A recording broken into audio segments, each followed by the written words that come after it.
Belief in witchcraft is universal. It has both negative and positive responses. In a neutral sense, witchcraft is sorcery, the magical manipulation of forces by casting spells and conjuring or invoking spirits. It has been used by humankind since prehistoric times in an effort to control the environment and enhance daily life.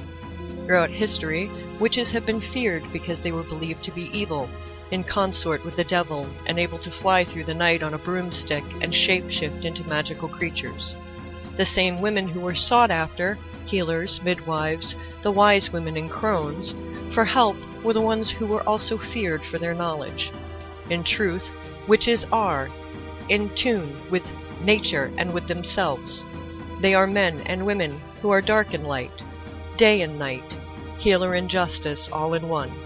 To be a witch is to be a keeper of balance, the essential witch.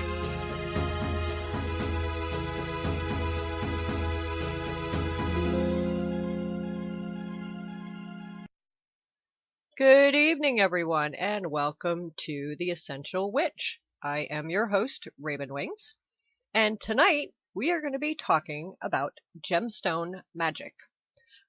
This is not just to do with crystals and everything. This is going to be all different gemstones. It's pretty much so fair to say that as long as we've existed as a species, we've had an affinity with stones and crystals. The use of talismans and amulets dates back to the beginning of humankind. Although we have no way of knowing how the earliest of these objects were viewed or used, many early pieces were organic in origin. Beads carved of mammoth ivory have been excavated from a grave in Sunjir, Russia, dating back 60,000 years. So, as well as contemporary beads made from shell and fossil shark's teeth as well. Amulets, the oldest amulets are Baltic amber, some from as long as 30,000 years ago, and amber beads were discovered in Britain from about 10,000 years ago, the end of the last ice age about. The distance they traveled to reach Britain shows their value to people in that time frame. Jet was also very popular for bracelets, beads, and necklaces, and they've been discovered in Paleolithic grave sites in Switzerland and Belgium as well. There have been malachite mines in Sinai since 4000 BC. So stones have been part of our culture for a very long time, whether they were used for healing or magic or just because of their beauty. They've been around for a very long time. Amulets themselves were banned by the Christian Church in 35 AD, but gemstones continued to play an important role, with sapphire being the favored gem for the Pope's rings and stuff like that in the 12th century. I can speak, really I can. Marbodus, the bishop of Rheims in the 11th century, claimed that agate would make the wearer more agreeable and persuasive in favor of God. There were also many symbolic references, such as carbuncle representing Christ's sacrifice. So not only in pagan culture have gemstones played a part, but also in Christianity. The first historical reference to the use of crystals came from the ancient Sumerians, who included crystals in magic formulas. The ancient Egyptians used lapis lazuli, turquoise, carnelian, emerald, and clear quartz in their jewelry. They also carved grave amulets of the same gems. The ancient Egyptians used stones primarily for protection and for health. Crystallite, later translated as both topaz and peridot, was used to combat night terrors and purge evil spirits. Egyptians also used crystals cosmetically. Galena, which is lead ore, was ground to a powder and used as the eyeshadow known as kohl. Malachite was used in a similar manner. Green stones in general were used to signify the heart of the deceased and were included in burials. Green stones were used in a similar way in a later period in ancient Mexico as well. The ancient Greeks attributed a number of properties to crystals, and many names we use today are of a Greek origin. The word crystal itself comes from the Greek word for ice, as it was believed that clear quartz was water that had frozen so deeply that it would always remain solid. The word amethyst means not drunken and was worn as an amulet to prevent both drunkenness and hangovers. Hematite comes from the word for blood because of the red colorization produced when it oxidizes. Hematite is an iron ore, and the ancient Greeks associated iron with Ares, the god of war. Greek soldiers would rub hematite over their bodies before battle, purportedly to make themselves invulnerable. Greek sailors also wore a variety of amulets to keep them safe at sea as well. Jade was highly valued in ancient China, and some Chinese written characters represent jade beads. Musical instruments in the form of chimes were made from jade, and around 1,000 years ago, Chinese emperors were sometimes buried in jade armor. There are burials with jade masks from about the same period in Mexico, and jade was recognized as a kidney healing stone in both China and South America. More recently, dating from around 250 years ago, the Maoris of New Zealand wore jade pendants representing the ancestor spirit, which was passed down many generations through the male line. The tradition of green stones being lucky continues in parts of New Zealand today. Crystals and gemstones have played a part in many different religions, all of them, as a matter of fact. They're mentioned throughout the Bible, in the Quran, and many other religious texts. The origin of birthstones is the breastplate of Aaron, or the high priest's breastplate, as mentioned in the book of Exodus. In the Quran, the fourth heaven is composed of garnet. The kalpa tree, which represents an offering to the gods in Hinduism, is said to be made entirely of precious stone, and a Buddhist text from the 7th century describes a diamond throne situated near the tree of knowledge.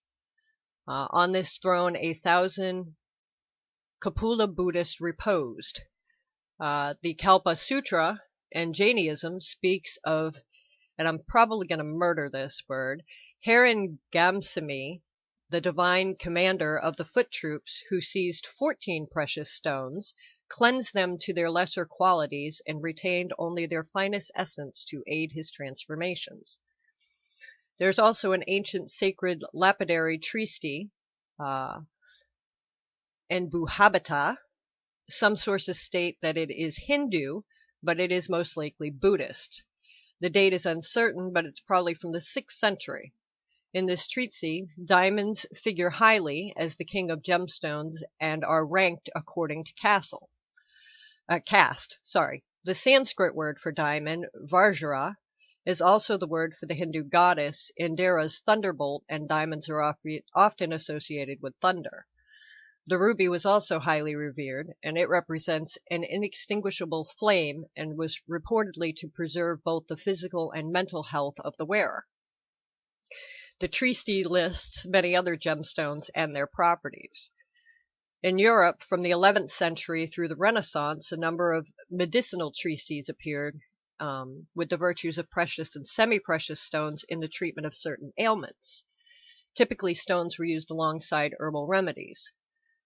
Authors included Hildegard von Bingen, Arnoldus Saxo, and John Mandeville. There are also references to stones with particular qualities of strength or protection. In 1232, Hubert de Burgh, the chief justiciary of Henry III, was accused of stealing a gem from the king's treasury which would make the wearer invincible, and giving it to Llewellyn, the king of Wales, and Henry's enemy. It was also believed that the gemstones were corrupted by original sins of Adam, and could possibly be inhibited by demons, or if handled by a sinner, the virtues would depart. Therefore, they should be sanctified and consecrated before wearing. There's an echo of this belief today in the cleansing and programming of crystals before each use in crystal healing. During the Renaissance, the tradition of using precious stones in healing was still accepted, but the inquiring minds of the period sought to find out how the process actually worked to give it more of a scientific explanation. In 1609, Ansumulus de Boot, court physician to Rudolph II of Germany, suggested that any virtue a gemstone has is due to the presence of good or bad angels. The good angels would confer a special grace to the gems, but the bad angels would tempt people into believing in the stone itself and not in God's gift bestowed on it. He goes on to name certain stones as helpful and puts others' qualities down simply to superstition. Later in that same century, Thomas Nichols expressed in his Faithful Lapidary that gems as inanimate objects could not possess the effects claimed in the past.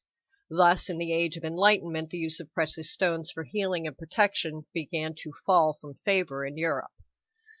In the early part of the 19th century, a number of interesting experiments were conducted to demonstrate the effects of stones on subjects who believed themselves to be clairvoyant. In one case, the subject claimed to feel not only physical and emotional changes when touched with various stones, but also to experience smells and tastes. Although no longer in use medicinally, gemstones continue to hold meaning. Until recently, jet was popularly worn by those in mourning, and garnet was often worn in times of war. There's a tradition in a local family here in the southwest of, over in the southwest of England, where every female descendant wears an antique moonstone necklace for her wedding, which has been in the family for generations. It was only recently that one family member realized this was a fertility symbol. Many tribal cultures have continued to use the use of gemstones in healing until very recently, if not throughout present day. The Zuni tribe in New Mexico makes stone fetishes, which represent animal spirits. These were ceremonially fed powdered turquoise and ground maize. Beautifully inlaid fetishes are still made to sell and are very collectible artifacts or sculptures, although the spiritual practice surrounding them is no longer much in use. Other Native American tribes still hold precious stones, especially turquoise, sacred.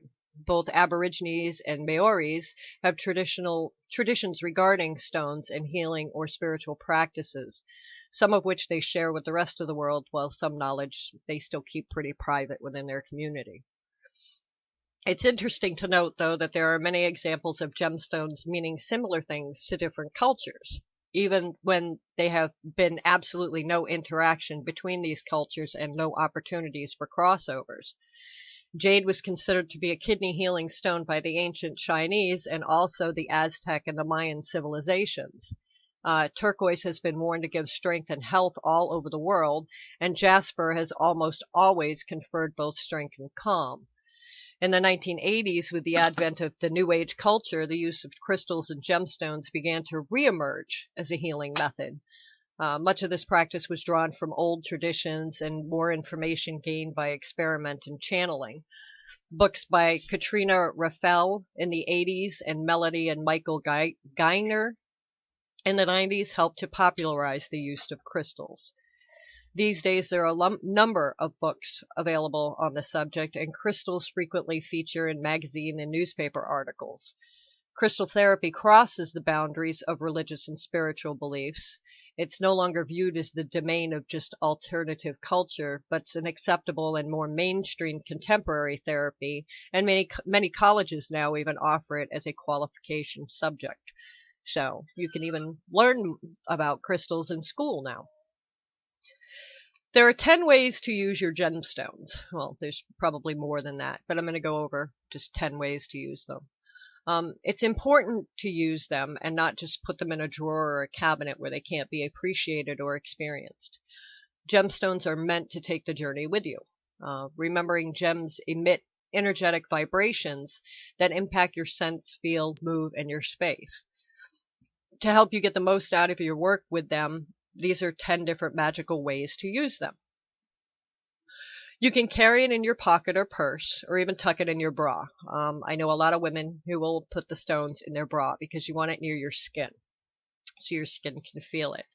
The more you carry your stones with you, the more they are going to, soak up your energies. So you want to put them in places you are most likely to see and touch them throughout the day.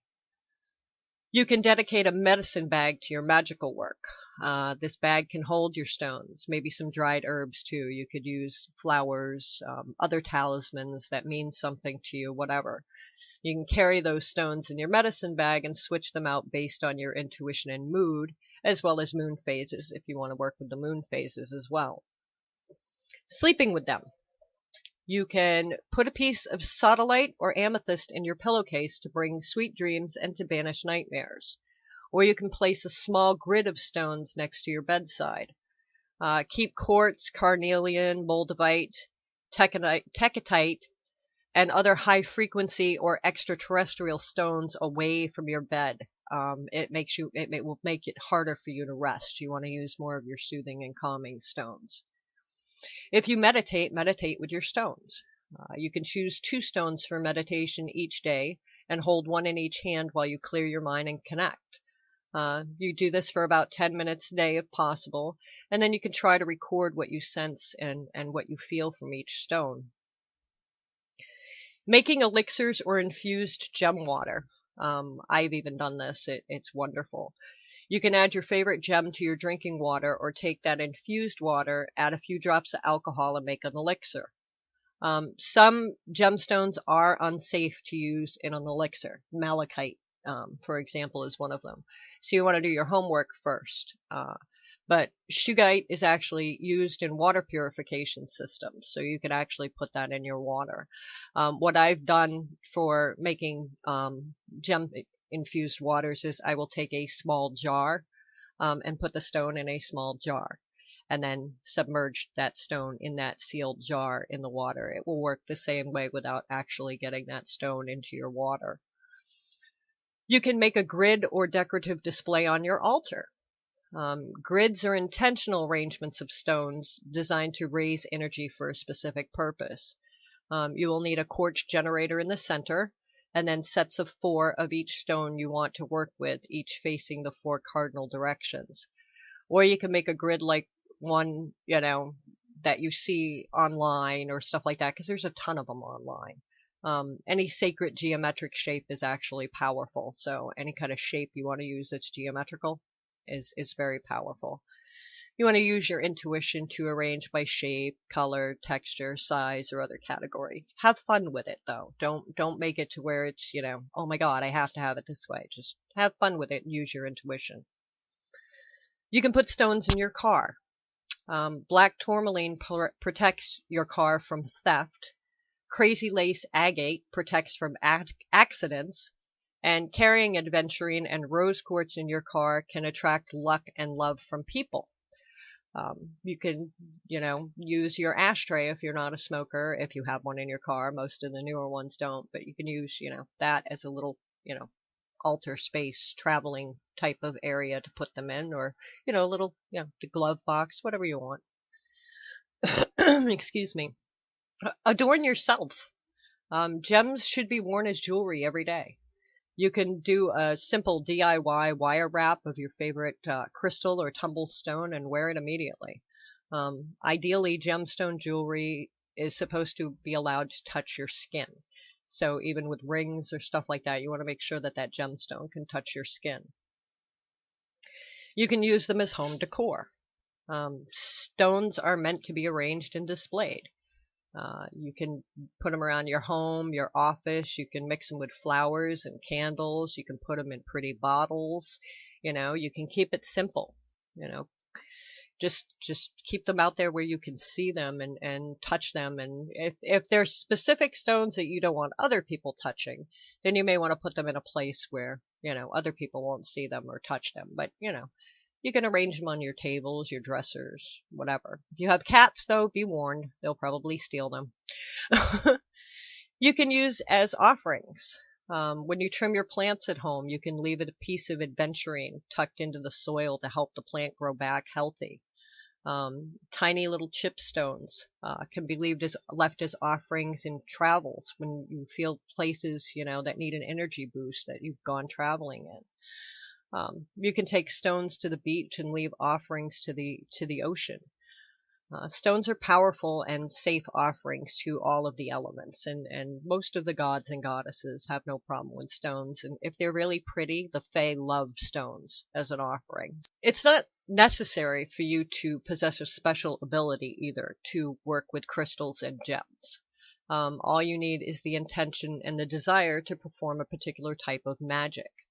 And I've said this before, it's just like with any tool. It's always the intent that is behind your magic. So you don't need to be clairvoyant. You don't need to be anything special to work with gemstones and crystals. The energy of the crystal and gem. You are actually the conduit for this energy. So consider yourself a connecting force between the earth and spirit. Crystals are used for crystal ball reading, scrying, spell casting, invoking. They're used for a lot of different things. Cleansing your crystals.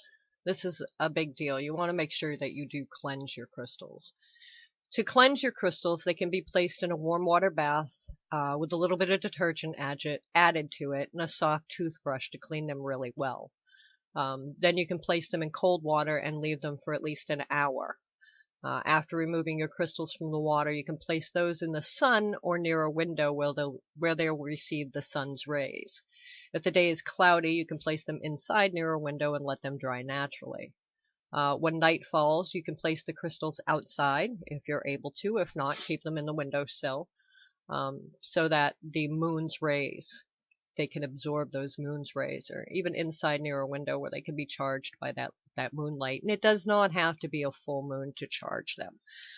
Any moon will work, and actually the dark moon is actually a great charging moon for crystals as well. So, because when we see the dark side, that's actually, because the moon doesn't emit light. It is the sun bouncing off of the moon. So technically, the dark side of the moon is our side of the moon. Becoming attuned with them. You can attune to the energy of a crystal or a gem by touching and moving the stone from hand to hand, while you concentrate on the particular qualities of the individual stone. After a few minutes, you'll become aware of pulsing or tingling in your hands. This is a sign that your conscious awareness of crystal energy is creating a bonding between you and your crystal.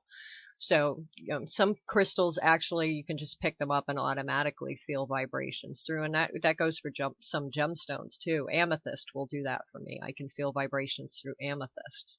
So it happens. You'll feel them eventually. Energy and intention. Each crystal has a pre-programmed energy for you to work with. And if you state your intention before working with a particular crystal, it will then resonate with it and amplify that energy. You want to hold the crystal in both hands, breathe deeply through the nose and out through the mouth and into the crystal. To do this for approximately 3 minutes.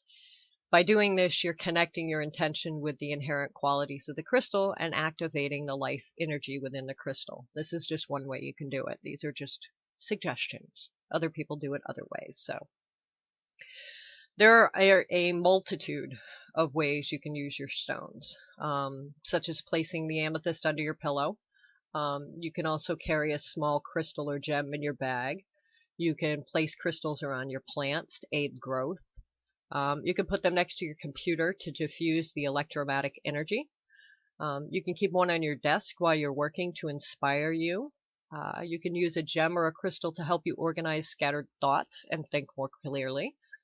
If you're feeling a little run down, you can wear one as an amulet to repel dense energies and protect your psyche. And you can place a crystal in each area of your home to create harmony as well. So there are many different things that you can do with crystals. Meditating is a big one with crystal work. It attunes to you the way you work. You want to use the same crystal every time that you're going to meditate once you get the crystal that you want to do this with. A crystal is used to amplify thought, will, and intention. And once you're connected and the connection is made, everything is enhanced. Crystal healing is dependent on a quiet mind, and meditation is a very big part of that. To achieve the best results, it's important to stay still and clear in your mind before you begin. An empty mind is essential for healing, which is probably I don't do healing because my mind is never empty, unfortunately. With the healing and healing with crystals and gemstones, it is an ancient practice and it is embraced by many different cultures. There really are no specific rules to abide by. You want to trust your intuition and work in a way that you are comfortable with. Over time, a style will develop that suits you as an individual, with each healer working in their own way and embracing their own particular, factors. When healing, an appropriate crystal may be placed on a particular area of the body that is afflicted. Crystals and gemstone healing is not meant to replace traditional treatment, however, nor is it a cure-all for everything that ails you, so it should be used as a complementary therapy. So don't stop taking your medications and decide, oh, I'm just going to fix everything with crystal therapy. It just doesn't work that way. The more you work with crystals, the more attuned you will become to their subtle energies. And when healing with a crystal, you may want to choose a wand, a crystal wand. This will have one rounded end and one pointed end, and a crystal wand can be used to recharge the entire body as well. The crystal can be held at the pointed end at the area of the body that is in need of healing. Then you visualize a stream of white light emitting from the tip and flowing into the body. Crystal healing clears blockages and brings everything back into balance, because that is a big thing with healing. We need to balance our bodies and stuff. Keeping a crystal in a gemstone journal and writing everything down you do is a great idea. The type of crystal or gem, its properties, how you used it, how you felt afterwards, when you used it, and what the results were. You may also want to take notes if you find one crystal that works better than another. Document your first impressions or images associated with each of those crystals. And if you keep a book of shadows, your crystals and gemstone journal can actually become a part of that as well. In feng shui, the crystal placement is essential. There are a few of the placement and uses that I'm going to go over for you real quick. In the bathroom, the room is associated with the element of water and with the colors blue and black. It is connected with the ultimate basics of life. So you can combine crystals with personal cleansing routines to stimulate your body, cheese energy, and connect with your dreams, goals, hopes, and fears. So you actually can, keep some in the shower if you'd like. The bedroom, this room is associated with the element of earth and with the colors yellow and pink. Its energies lays with friends, lovers, the pleasures and pain of social connections, falling in love, and of course sex. You can use crystals in this room to help you with sleep, courtship, stamina, romance, partnerships, and even friendships. In the kitchen, this is associated with the element of wood, and the color is green. This is the core of the home and the very heart of the family. Crystals used in this area will strengthen bonds of togetherness as well as bond you with your own ancestry. If you have a home office, the home office is associated with the element of wood as well, and with the colors green and red, as well as brown and a reddish purple. You can use crystals in this area to bring you financial success and good luck in business as well. The home sanctuary itself, this would be like your living room type of area. This room is associated with the element of earth and with the color yellow. It's associated with balance and well-being, and this room is just what its name implies, a sanctuary. Here is where you'll use your crystals to enhance your spiritual life, your emotional, physical, and mental growth. If you have a hallway or a foyer, the hallway and foyer are associated with the element of metal and with the color silver, which can range from shades of white to milky grays. Crystals used in this area of your home will foster relationships with people near you, people who will prove to be helpful to you, and they will also help you deal with energy of change and with disruption of travel. In a child's room, children's rooms are also associated with metal and with the color silver, and these rooms represent beginnings and creativity. You can use crystals in these areas to help the area of inventiveness and to plan future endeavors. The study, this room is associated with the element of earth and with the colors yellow, blue, green, and turquoise. The room represents learning and intellect as well as introspection. Crystals will be used in this area to inspire you to find your potential, as well as to hunger for and acquire knowledge. And last but not least, your dining room. This area of the home is associated with the element of fire and the color red. This space deals with self-perception, your reputation, as well as the way others perceive you. Crystals used in this area will be focused on public appearance, your reputation in the world, as well as your responsibilities in the face of the community.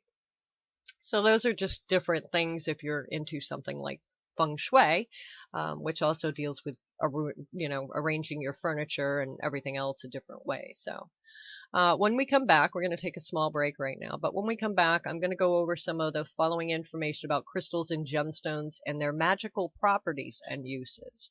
So we will be right back after these words from our sponsor, so don't go anywhere. Have you been searching for that perfect candle for your project or working? How about for a specific intent? Something other than the big box store candles made from mystery wax? Then look no further. Visit the Waxing Witch on Etsy for the best selection of handcrafted candles anywhere. Pillars, votives, shaped, plus some giftable candles you won't believe. All their candles are made in-house using a variety of waxes: soy, palm, beeswax, paraffin, and all are clearly noted in the listing, so there's no mystery wax here. From a whole line of saints candles to archangel working candles, and you have to see the new Wicked Wonderland spell candles. They're made to work wickedly quick and wonderfully easy. Or the fun new Sanderson sister pillars. Those are a hoot. And I can't forget their skull candles. These are phenomenal. The burn is beautiful, and I really won't work a trick without one. But that's not all. Any candle can be customized with a scent of your choice, or even color if you prefer something different. They love special orders and will work with you to make your candle the way you want it. They do unity candles, hand fasting candles, or candles made for events, so don't hesitate to ask. You won't find folks easier to deal with, and they all come from their little shop on a Louisiana bayou. So do yourself a favor. Check them out on Etsy at The Waxing Witch. That's The Waxing Witch, witch spelled W-Y-T-C-H. Tell them PBNR sent you for a little surprise with your order.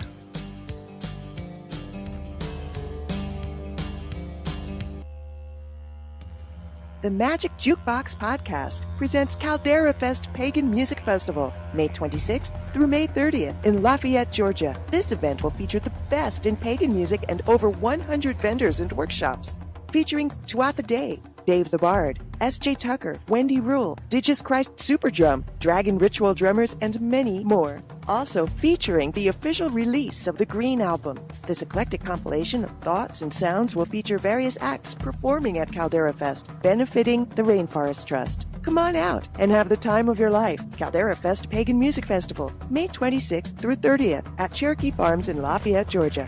For more information, visit calderafest.com today. See you there.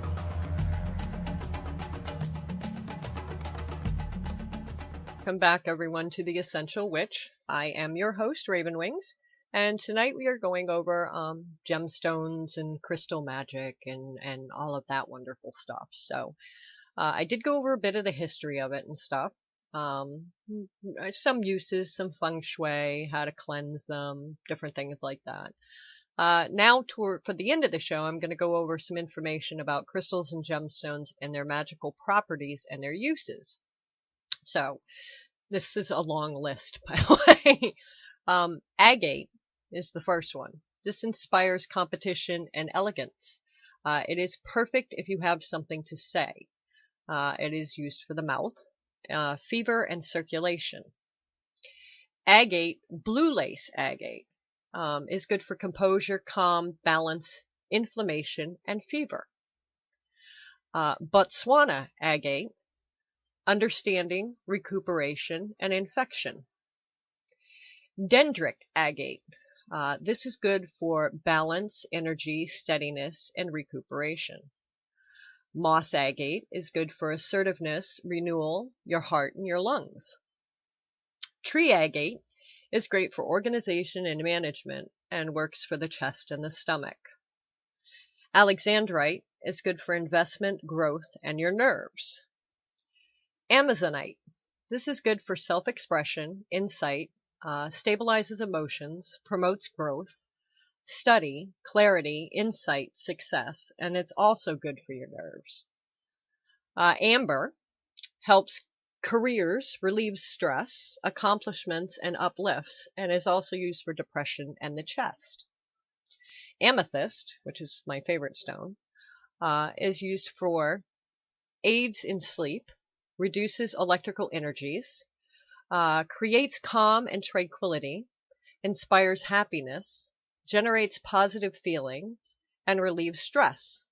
It is also good for addictions and acne. So if you have an alcohol addiction or a drug addiction, amethyst. Ametrine, resolution, teaching, metabolism in your mouth. Antimony is good for intellect, progress, and colds and flu. Aqua aura. This is great for dexterity, the arts, throat, and healing. Aquamarine is good for insight, love, growth. It calms nerves, brings peace, and promotes truth. Adventurine is good for judgment. It relieves tension, prosperity, clears the mind, and is used for your eyes and migraines. Azurite is good for meditation, concentration, spirituality, and the liver. Bloodstone is good for temperance, kindness, courage, wealth, confidence. It's also good for the bloodstream and circulation. Blue John is used for renewal, strength, and general health. Blue coral is used for balance, protection from negativity, and worry. Carnelian is good for passion, sensuality, sexual energy, rheumatism, and arthritis. Cat's eye is good for inner vision, security, and headaches.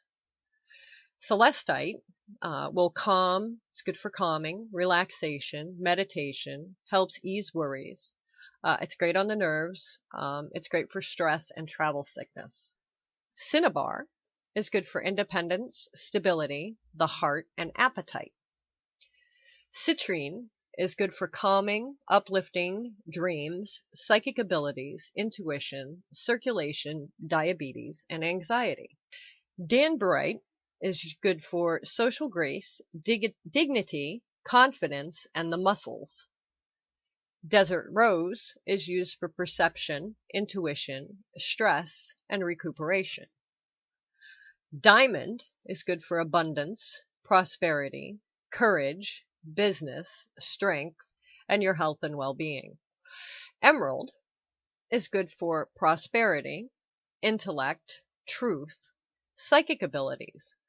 It also helps the truth to surface. They use it for headaches, infection, thyroid, and tension.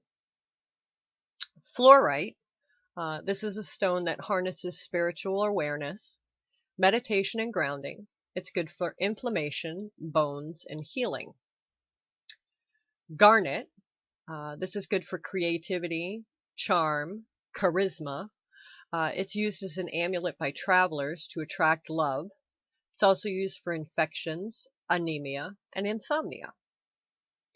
Geodes, these are good for growth, psychic ability, inspired dreams, and fertility. Gold stone is good for optimism, stomach, and tension. Granite is used for balance, stability, determination. It's also used for skin and hearing. Graphite is for assertiveness, to achieve, and is also used for the spine and hearing. Hematite, this is calming and serene. It's good for the blood, tiredness, stress, and the eyes. The Hermiker diamond opens the mind, enhances dreams, learning, study. It can also be used to enhance the power of other stones as well. So this can be used like a supercrystal to enhance other stones as well. It's also good for stamina and energy.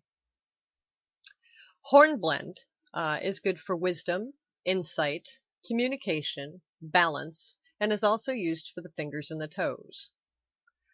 Halite is good for resistance, competition, and the bones. Jade is used to calm the mind, longevity, benevolence, providence, to attract friendship, and as a travel talisman. It's also used for your bladder and your kidneys as well. Jasper, this one is used to attract what you desire, and it's also used for the nerves and the bloodstream. Jet will dispel negativity, help with empathy, and it's good for migraines and healing. Kyanite is good for energy, strength, finance, and hearing. Labradite is used for charisma, to improve relationships, quells inhibitions, releases hidden qualities, and is also used for the feet. Lapis lazuli is used spiritually for mysticism, protection, wisdom, truth, integrity, abundance, wealth, creation, and it is also used for the heart, the bones, and the eyes. Leptolite, this is used as a recharger and a balance. It will also bring peace and works on the nerves and pessimism. Lodestones are great for communication, teamwork, the glands, and circulation. Malachite, this is used normally for business prosperity, optimism, plant growth. You can actually use malachite in your plants to help them grow. And for any kind of a spell. These are actually good for all spells. It's a spell enhancer. It's also used for rheumatism, recovery, and asthma.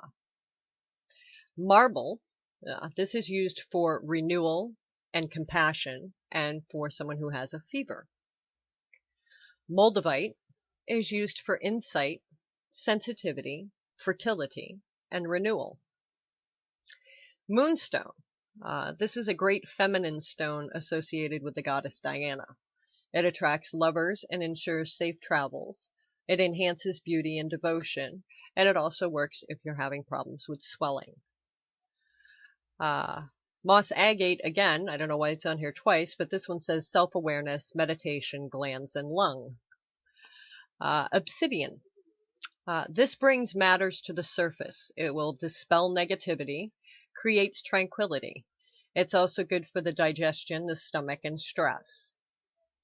Onyx, which one of my favorite stones, also one of my favorite hosts on this station.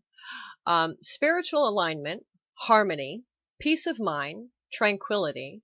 It's great if you need a protection amulet. You want to make a protection amulet. Onyx is what you want to go with. It's also very good for the heart, the hearing, and the stomach. Opals are great for attracting and creativity. They're good for prosperity, luck, power, abundance, and also great if you're having issues with your chest. Opalite is good for invention and tiredness. Peacock ore, which is also called bonita. This is a mind stimulant. It can be used as a charm, and it also works for the brains and the eyes.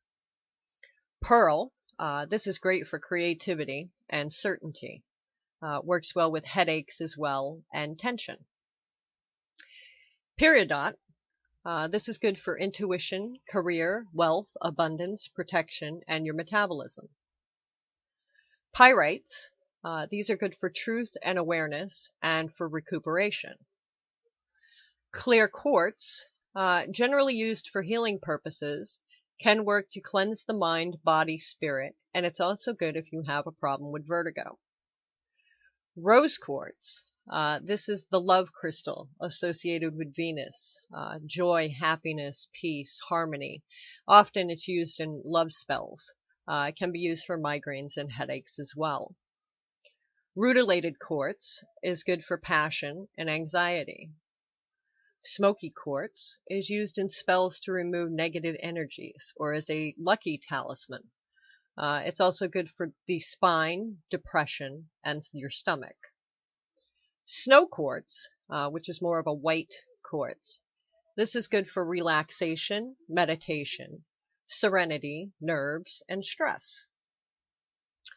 Rhodonite, this is used for communication, hearing, memory loss, and recuperation.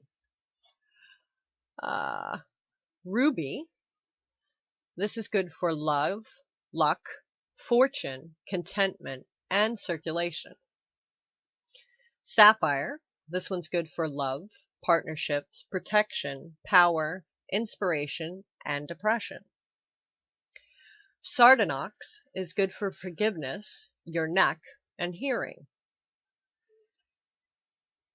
Satin spar is for insight, it calms disputes, and also used for the spine. Scalpelite is used for strength, achievement, and the veins. And I'm probably going to mess this one up. Schorl, Schorl, is great for balance, practicality, your intestines, and your liver. Serpentine, this is a great stone to use for meditation, enlightenment, and stomach. Silicone.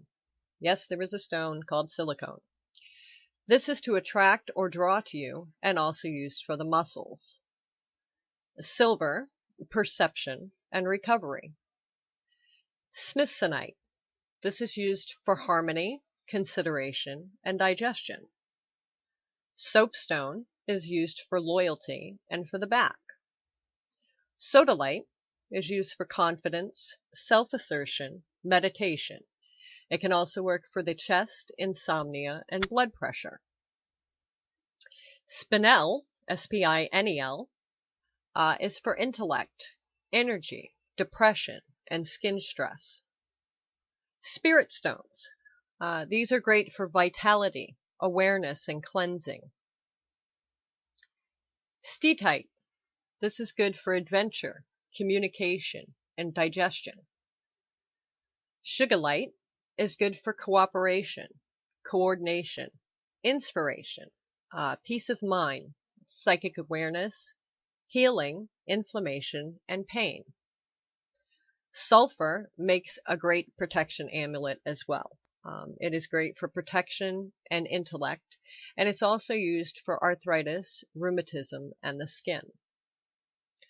Sunstone is good for insight, regeneration, and can be used in spells associated with sexuality. It's also used for depression and the eyes. Tanzanite is good for vitality, movement, bones, and anxiety. Tiger's iron is good for endurance, vigor, and clarity.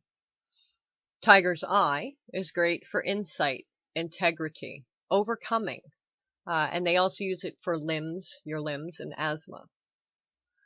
Topaz are good for legal matters, infection and digestion as well. Tourmaline is great for confidence, success, abundance, luck, and healing. Turquoise is good for protecting the home. It aligns friendship. It's a comfort stone. It's also used for tranquility. It is also used for throat, respiration, recovery, and chakra healing as well. Verdite is good for friendship, partnership, and the nervous system.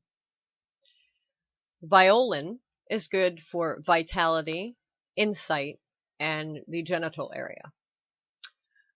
Zeolite is used for clear thinking, independence, and toxic and addictions. So it's similar to the amethyst in that respect, that you can use it for addictions as well.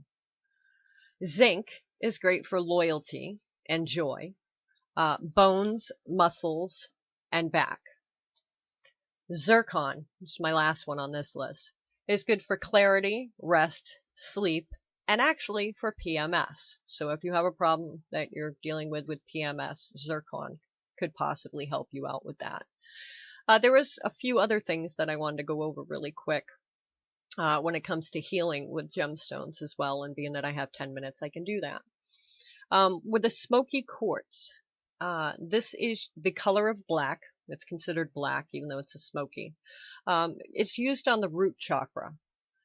The healing uses for this one is calming, sedating, stabilizing. They use it for fear, for panic, for depression, survival, body image, drug issues, spaciousness, fatigue, stress, digestion, elimination, gas, bonds to the earth, meditation, PMS, and also if you're looking to quit smoking. This is a great stone that you can actually use for that as well. Black tourmaline can also be used on the root chakra. The healing uses for this is grounding, calming, steadying. It helps reduce anger, jealousy, insecurities, resentment. It transforms negativity, protection, shields. It magnetizes. It can draw out disease and ease nervousness and obsessions, and it's also used for diarrhea. Another one that you can use on the root chakra is tourmaline quartz. This can either come in black or white. It grounds and calms, connects the root with the crown. It balances, breaks old habits, protects, magnetizes, and opens chakra blocks. It deflects negativity, and it works with the intestinal system. Another one for the root chakra would be obsidian, also known as Apache's tears. This is also used for grounding, stabilizing, calming. It collects spaciousness and scattered energies. It works as a psychic mirror, insight and inner sight, entrance into the labyrinth, the womb. It magnifies fears and illusions. Another one you could use is onyx, protection, stress, debt, stabilizes, strength, courage, temperance. It's used for releasing, letting go, seriousness of purpose, will, grief. Also used for the skin, nails, hair, heart, healing, ulcers, and pus. And sardonyx, which is a form of onyx, has a protective quality against spells and incantations. So it tends to strengthen the wits of its wearer and imports warmth and precision. And it's strongest when it's used by those of Virgo and Leo. Another one you can use on the root chakra is jet. Also for grounding, calming, protection. Reaps sadness and negativity. That's for grief, letting go, dispels of depression, fear, worry, fevers, epilepsy, contagion, toothache, skin tumors, hysteria, headaches, and dropsy. Another one for the root chakra, hematite. Grounds, calms, relaxes, courage, prevents hemorrhaging, ulcers, muscle cramps. Great for childbirth, bloodshot eyes, kidney and bladder. It's good for hysteria, focuses energies and emotion, high blood pressure, and also for sleep. Another one you can use on the root chakra is bloodstone or heliotrope. The color is red and green on this one, but you actually can use it on the root chakra as well. Also used to grounds, it calms, it can actually stop bleeding. Good for childbirth, wounds, inflammation, fevers. It's a blood purifier. It's good for courage, decision making, consistency, blood circulation, anemia, red blood, the heart, and the kidneys, as well as liver, spleen, hemorrhoids, insect bites, cysts, and heavy menstruation. So that's a really, right on there stone. Red garnet, obviously red, can use on the root chakra. The healing uses are happiness, power, possessions, peace, patience, sexuality, consistency, balance, inspiration, cleansing, renewal, birth. Also used for menstruation and life passages, blood, fertility, and arthritis. Aries being its astrological association, this stone attracts purity, sincerity, and understanding. Garnet tends to be a bit stuffy and Victorian, but can be useful to the sign of Aquarius and Capricorn. Another one to use on the root chakra is the ruby. You can energize, it's used for energizing, warming, labor and menstruation, fertility, the uterus, depression, exhaustion, blood circulation, sexuality, heart, liver, kidneys, cancer, AIDS, tiredness, self-image, ego, and love. Another one for the root chakra is the red jasper. This one is for calming, grounding, energizing, or repair after trauma. Vomiting, morning sickness, blood purifier. It's great for menstrual cramps, bladder infections, gallbladder, liver, stabilizing, and epilepsy. So that's just the root chakras. The belly chakra, which is your next chakra up. Carnelian, which is orange. This cures madness, brings on menses, reproduction, menstrual cramps, blood purifier, stimulates emotions. It's good for the lungs, constipation, mental ability, creative visualization, warms the liver, gallbladder, pancreas, ovaries, joint disease, arthritis, and allergies. You can also use coral on the belly chakra. This is a stimulant. It's for anemia, cures madness, remedies poisons. It's the blood, protection, reproduction, menstrual cramps, bleeding heart, depression, warms infertility, lungs, arthritis, indigestion, coughs, asthma, cheering, removes fear, lungs, and allergy. Poor Bernie in our chat room. I know, hon. They don't want to send anything to Canada. She is having a heck of a time getting gemstones to be sent to Canada. There are no stores in the United States that want to send her gemstones without charging her an arm and a leg. So, yeah, it is crazy. It is crazy. But yeah, we were just going over some of the gemstones that you missed, Bernie. Welcome. Thank you for coming into the chat room. And we've had Mrs. Brown here all night, so.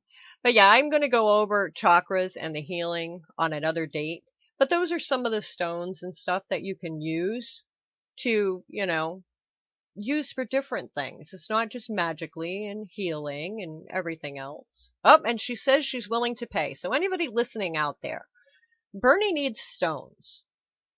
She's actually looking for, the last I knew, she was looking for raw citrine. And can't find it anywhere. So, if you guys are listening out there and you have some raw citrine that can, and rose quartz. Apparently she's looking for rose quartz now. Do you want it raw or regular? Raw or tumbled? Oh, she has changed her mind. It's not citrine anymore. It's rose quartz. So yeah, so if anybody can get Bernie some rose quartz out there or citrine, she doesn't care anymore. She's trying to get some stones out to Canada. Contact me. Hit me up on my Facebook so I can hook you guys up. Because, she doesn't want to break her arm. She doesn't want to, break the bank by trying to get it. But, if you guys can help this poor woman out, she can't get anything sent to Canada. It's ridiculous. So, I don't know, Bernie. I don't understand it at all. I don't understand why, She said she doesn't bite either. So, help a poor girl out. But I will go over more of the chakras and stuff on another show and different gemstones. How can you tell if they are gemstones are genuine or not? See, that's a big question. You have to really know your gemstones, or you have to be buying from someone you really trust. Because there are people out there that will screw you over, as sad as that is. They are out there. And you're asking like the wrong person on this one, because I have stones, I don't even know half of them. You know what I mean? What they are. Bernie was told, if you take a lighter or over a candle flame and it melts, that sounds about right. So, I will look into that though, Mrs. Brown, and I will put that up on the Essential Witch page. I will see what I can find out if there's anything out there to tell. But coming up next, we do have another show. Getting familiar with Lady Stars and Fire. So I want you all to stay tuned for that. Great, great show. You got to listen in on that show. And I will be editing the crap out of this show because I'm just chirping along. And I will post it up on YouTube and post up the link so you guys can re-listen to it again on YouTube. So, and don't forget to come into the YouTube and subscribe to the channel and like all the artists out there. So next week's show, I will be back here on Thursday with another surprise show. So you'll have to wait and see what that is. So I want to thank you all for coming and have a great night.